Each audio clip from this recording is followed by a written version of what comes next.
This is called Extra Room. Another one for Pat. So it's decided. Roads are frozen, too much to drink, 45-minute drive back to Mount Walker. Just stay here tonight. You can sleep in the extra room. Never made it there. But by morning, you, asleep in my arms, I found extra room in my heart.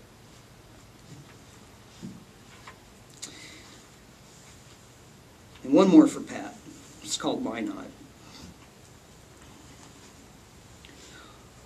Walking down the train in Minot, North Dakota, tired and windburned from riding too long outside, cursing Burlington Northern with each closed boxcar I pass. I throw my gear on the gravel ballast and sit in the shade of the train, heat sick and lonely for you.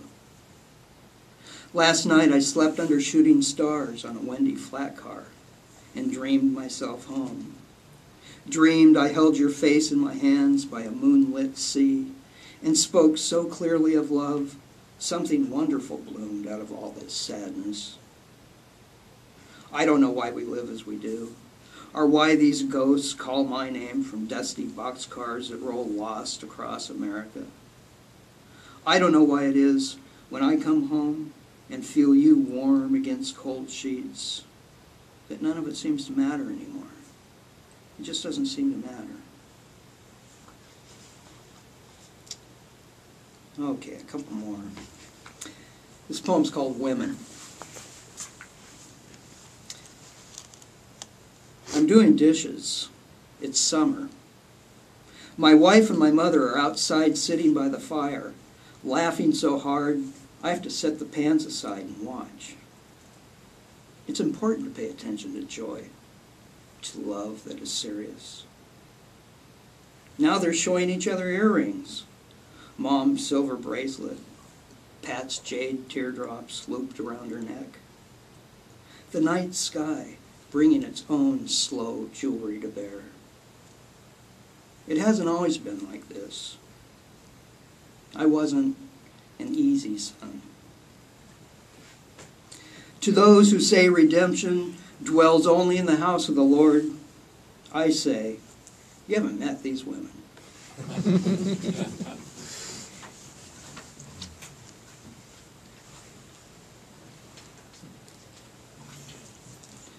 A desert road. It's a tough old road heading out of Vegas. I look at my father and see a tear rolling down his face. He takes a hand off the steering wheel, wipes it, unembarrassed. My father's wife is dead. My mother is dead, too. Strange. It took death to bring my father and I to this exact point on the planet. A desert road. Headed to who the fuck knows? Who the fuck cares? My father's wife is dead. My mother is dead, too. Tomorrow, my brother will join us. His broken heart will sing the same song. His broken heart will throw out the key as he settles on the seat next to us in the same cell. My father's wife is dead. Did you hear me? My father's wife is dead.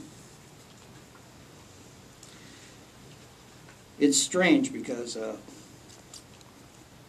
in a weird way, the kind of a pinnacle of love is grief, which I learned through there. And so I figured this one deserved to be a love poem. Okay, this is called Close Enough.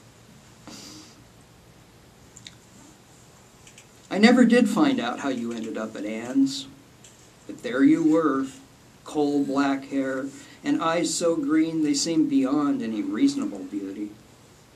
I was 16, a runaway, trying to stay out of the way of the law.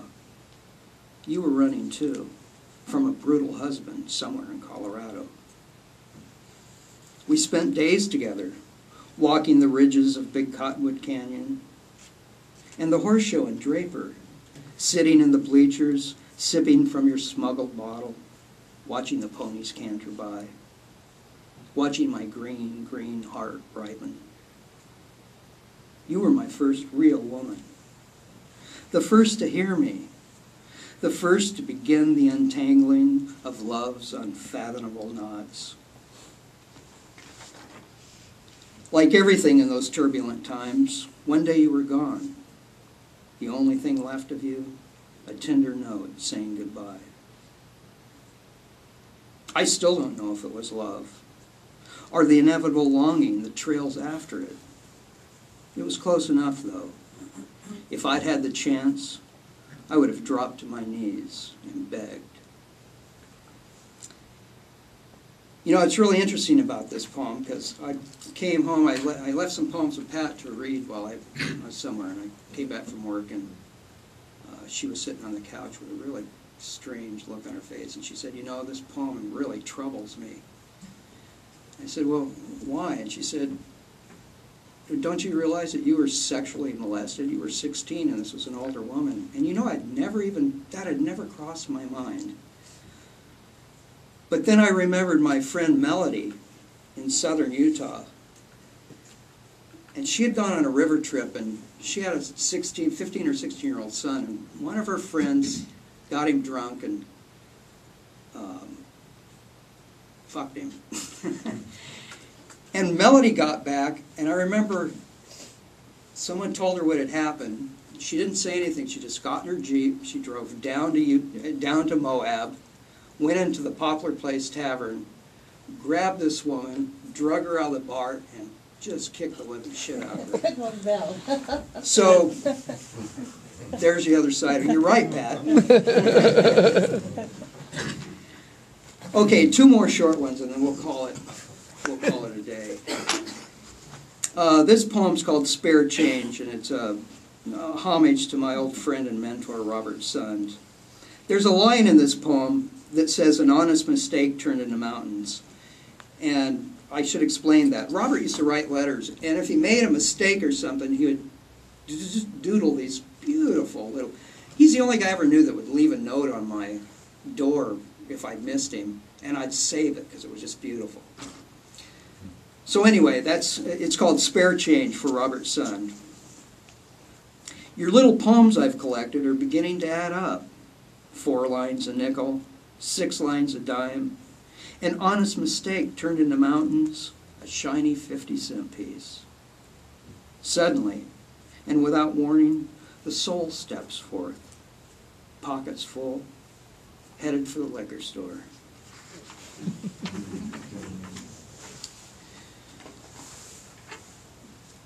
Okay, this will be my last poem. This is Pat and I were sitting at the table. I had some of these poems spread out, and I was trying to figure out what to do with them. And my friend, the co-editor of Working the Woods, Jerry Gorsline, came in, and he's going, "Oh, what are you doing?" I said, "Well, I'm putting together this little book of love poems." He goes, "Well, at least I won't be in that one."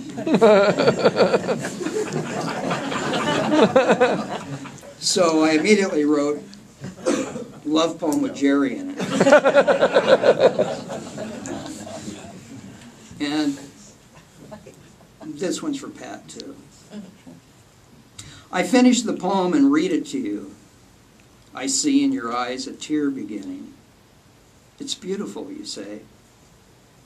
Maybe one of your best. But you love all my poems. How can I trust someone who would take a bullet for me? You roll your eyes. Show it to Jerry then. But he loves me too. Thank you very much.